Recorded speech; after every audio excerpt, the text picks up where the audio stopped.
매일 출근길은 전날 발생한 하루 신규 확진자 수를 확인하면서 시작합니다. 볼 때마다 눈을 의심하게 만드는 수치들. 다급한 정부에서는 매주 새로운 조치들을 쏟아냅니다. 지난달부터 확산세가 심각한 최고 경계 지역들을 지정했고 가장 먼저 체육시설을 닫았습니다. 이어서 마르세유에서는 식당을 닫았고 최근에는 카페와 술집도 닫았습니다. 거리에서 마스크 착용은 강제입니다.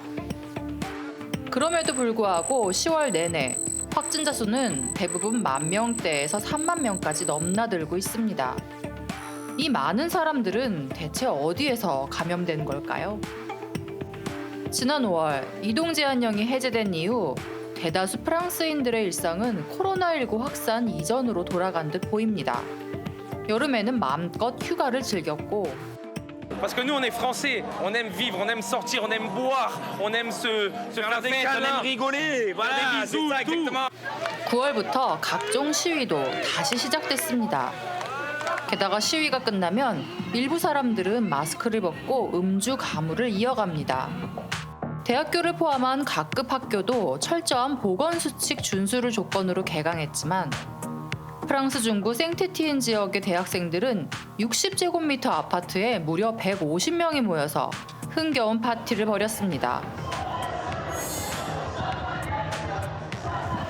파리 등 대도시에서도 흔히 벌어지는 모습입니다. 밤 10시 41분입니다. 이곳은 지금 제가 살고 있는 파리 시내의 주거 지역인데요. 이 소리가 들리시나요? 이렇게 밤마다 젊은 사람들이 여럿이 모여서 춤을 추고 노래하는 그런 저녁 파티를 자주 목격을 하거나 들을 수 있습니다.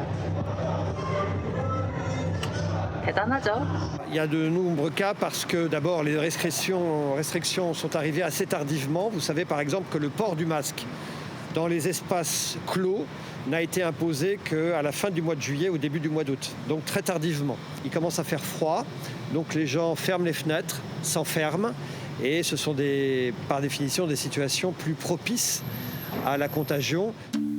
이런 상황에서 지난 9월 말 가장 먼저 최고 경계 지역으로 지정된 마르세유는 프랑스 전역에서 유일하게 모든 식당과 술집이 문을 닫아야 했습니다. 지난번 봉쇄 이후 또다시 영업 중단을 겪는 자영업자들에겐 청천벽력 같은 조치였습니다. On n'a pas compris puisque le Premier ministre avait annoncé 5 jours avant qu'il y aurait une concertation. Et tout d'un coup, on a appris par une conférence de presse du ministre de la Santé que nous devions tous fermer, uniquement les cafés, restaurants et les bars, alors que rien n'annonçait que c'est dans nos établissements que le virus circulait.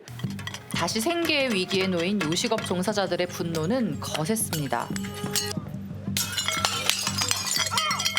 결국 엄격한 보건수칙을 지킨다는 전제하에 마르세유의 식당은 일주일 만에 다시 문을 열었습니다.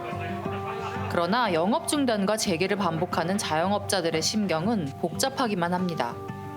Le gouvernement est coupé de sa population.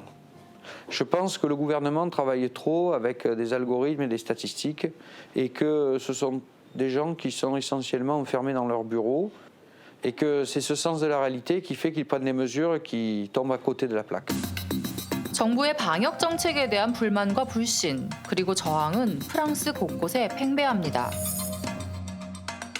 체육시설은 마스크를 쓰고 운동하는 것이 불가능하다는 이유로 폐쇄됐습니다. 그러자 관련 종사자들도 거리로 나왔습니다. 이들은 접시 깨기 대신 체조와 스쿼트를 선택했죠. C'est un non-sens d'abord parce qu'on sait que l'activité physique va stimuler tous les processus de défense de l'organisme, notamment va améliorer tout ce qui est le système immunitaire. 정부의 규제 조치가 닿는 곳마다 저항이 이어집니다.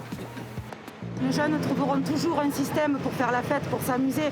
Sauf que nous, on a des agents de sécurité, on a la capacité de faire respecter le protocole. Donc on trouve ça illogique en fait.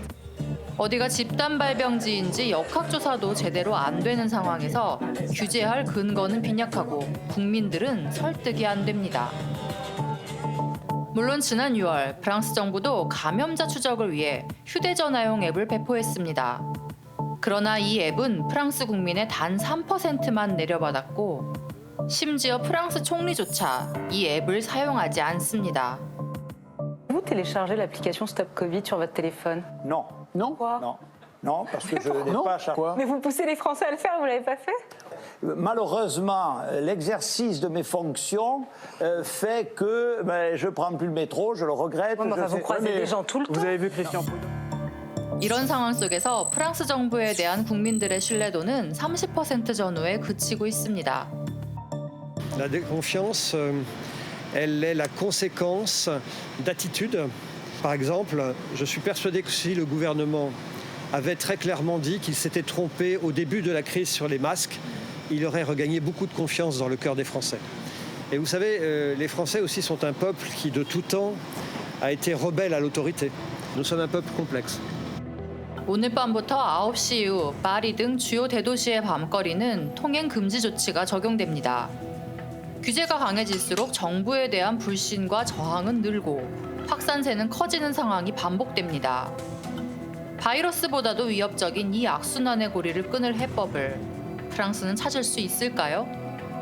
지금까지 파리에서 PD 특파원 김자영입니다.